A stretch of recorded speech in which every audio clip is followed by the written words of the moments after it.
ईद उल अजहा त्यौहार जिले में कोविड-19 के दृष्टिगत लॉकडाउन और धारा 144 के नियमों का पालन करते हुए परंपरागत रूप से मनाया जाएगा और इस अवसर पर ईदगाह, मस्जिदों आदि स्थानों पर सामूहिक रूप से नमाज की अनुमति नहीं होगी। न ही किसी स्थान पर सामूहिक रूप से जानवरों की कुर्बानी की जाएगी और न किसी भी नई परंपरा की इजाज़त दी जाएगी। प्रतिबंधित जानवरों को छोड़कर पूर्व की भांति परंपरागत जानवरों की कुर्बानी पर किसी तरह की कोई रोक नहीं होगी। जिलाधिकारी रमाकांत पांडे ने स्पष्ट करते हुए कहा कि ईद उल अजहा त्यौहार जिले में कोविड-19 के दृष्टिगत लॉकडाउन और धारा 144 के नियमों का पालन करते हुए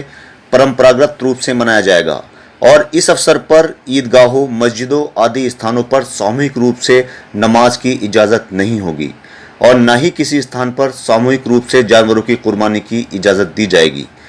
और न ही किसी नई परंपरा की इजाज़त होगी। उन्होंने ये भी स्पष्ट किया कि पहले की भांति प्रतिबंधित मवेशियों के अलावा अन्य जानवरों की कुर्बानी पर किसी तरह की कोई रोक नहीं होगी। उन्होंने सचेत करते हुए कहा कि कोई भी व्यक्ति सार्वजनिक स्थलों या खुले में कुर्बानी करने का प्रयास न करे और न ही किसी के द्वारा कुर्बानी के अवशेष सार्वजनिक स्थानों जैसे सड़कों, गलियों और नालियों में डाले जाएं,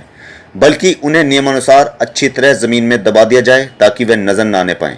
उन्होंने ये भी स्पष्ट किया कि त्यौहार के दिन यानी कि शनिवार और रविवार को जिले में कोविड-19 के दृष्टिगत संपूर्ण लॉकडाउन होगा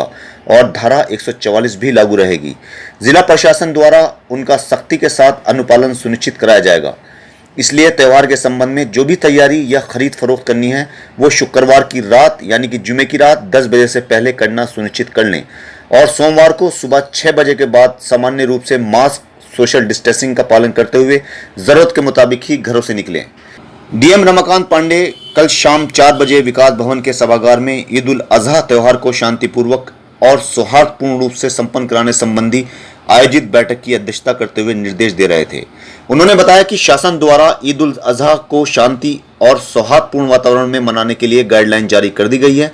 जिनका जिला प्रशासन द्वारा सख्ती के साथ पालन कराया जाएगा ताकि जिले में कानून और शांति व्यवस्था कायम रहे। उन्होंने कहा कि जिले में कोविड-19 के संक्रमण को रोकने और लोगों को इस महामारी से सुरक्षित रखने के लिए ही त्योहारों पर कुछ प्रतिबंध लगाए गए हैं। उन्होंने कहा कि इससे पहले बसंत के अवसर पर कांवड़ यात्रा सहित अन्य त्योहारों पर कोरोना संक्रमण से जनमानस को सुरक्षित रखने के लिए ही इस प्रकार की व्यवस्थाएं की गई हैं।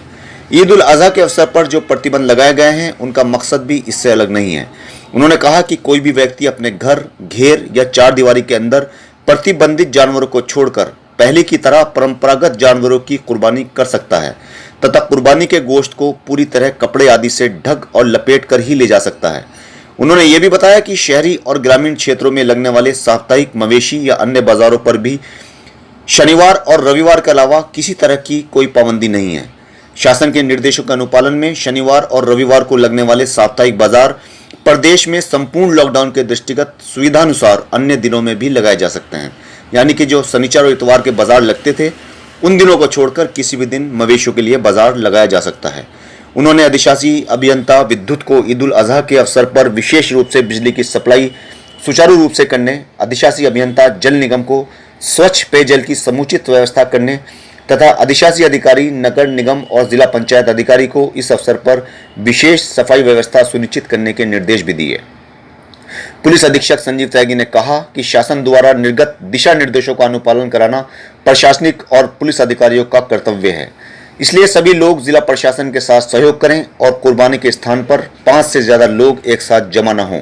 और न ही ईदगाह, मस्जिदों और सार्वजनिक स्थलों सहित किसी भी अन्य स्थान पर सामूहिक रूप से नमाज अदा करने का प्रयास करें। इस अवसर पर शेख सुलेमान द्वारा जिलाधिकारी और पुलिस अधीक्षक से अनुरोध किया गया कि प्रतिबंधित जानवरों को छोड़कर परंपरागत बड़े जानवर की कुर्बानी के संबंध में जिले के सभी थाना प्रभारियों को निर्देश जारी कर दें ताकि उक्त संबंध में स्थानीय लोगों की शंकाएं दूर हो सकें, क्योंकि अफवाह फैलाई जा रही हैं कि बड़ों की कुर्बानी इस बार नहीं होगी, सिर्फ बकरों की कुर्बानी होगी,